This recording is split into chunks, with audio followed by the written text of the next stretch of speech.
Hi, my name is Neal Klauer, and this year I had the opportunity to be the Harris Fellow in Healthcare, and this allowed me to participate in the SMART program, which is actually a program which occurs every summer at the Baylor College of Medicine. The Baylor College of Medicine is actually the largest medical complex in the United States and perhaps the second largest in the world. Specifically, I had the opportunity to work in the Children's Nutritional Center. And in the Children's Nutritional Center, I worked with Dr. Douglas Buren, who's a researcher of children's diseases of the gut. So specifically, one of the diseases that Douglas Buren studies is called irritable bowel disease. And there's actually two diseases which make up this overall heading of a disease, which is ulcerative colitis and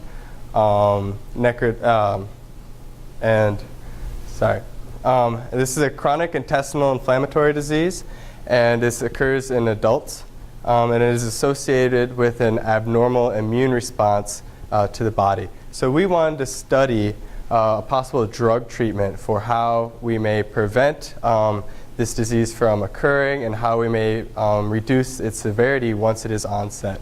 So our project rationale was to use methylthioadenosine treatment, or otherwise known as MTA, to supplement mice who have already been induced with the disease. So we wanted to see if we could alter the disease pathogenesis by monitoring the amount of inflammatory cytokine mRNA expression, myelin peroxidase expression, which is a marker of immune cells, as well as a clinical score and weight loss. And overall, this will give us some idea about how these mice are doing. So our overall hypothesis was that MTA treatment after disease onset will reduce the severity in an experimental colitis. So our experimental design was to take standard black laboratory mice and to have 3 different levels. So we have our control mice, we have our DSS mice, which we use to induce the colitis, as well as the DSS plus the drug treatment, so DSS plus MTA. And DSS is called dextrin sulfite sodium, and we can use this to create a predictable colitis in these mice. So we're going to do this by giving a 3% solution for 5 days through the drinking water, which is proportional to their body weight. Additionally, we have 5 endpoints, which we can see here on day 3, 5, 7, and 9, where we harvest our tissue so we can do chemical analysis later. So this is the overall experimental design, and after analyzing our results, this is some of the data we came up with. So here's the MTA. Here's the chart that shows that MTA delays mortality in DSS-induced colitis. And we can see this because the control mice, none of them die, and we see the DSS mice begin having some problems, and we start seeing some death in these mice around day 5. However, in the mice treated with MTA, we don't see this onset of disease quite so quickly, and we actually see it occurring, deaths occurring around day 8, and that's something that is a positive sign for the drug. Additionally, we also monitored their overall appearance and health every day, and we created a clinical score. And so the idea is that the higher their disease index, the more diseased the mice. So we can see that the control mice all look healthy. They have a very, very low clinical score. We see that the clinical score of mice with the drug treatment is actually less than those mice with DSS. So that also indicates that the drug treatment is having some beneficial effects.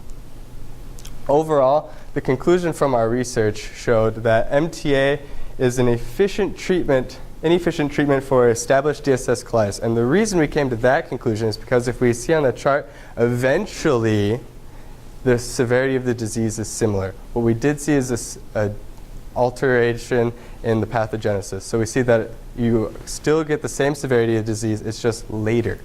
So what this may mean is for the future, we'd like to look at the effects of dosage. So what happens if we give more of the drug? Do we prevent this from ever occurring, or do we prevent this severity from occurring worse?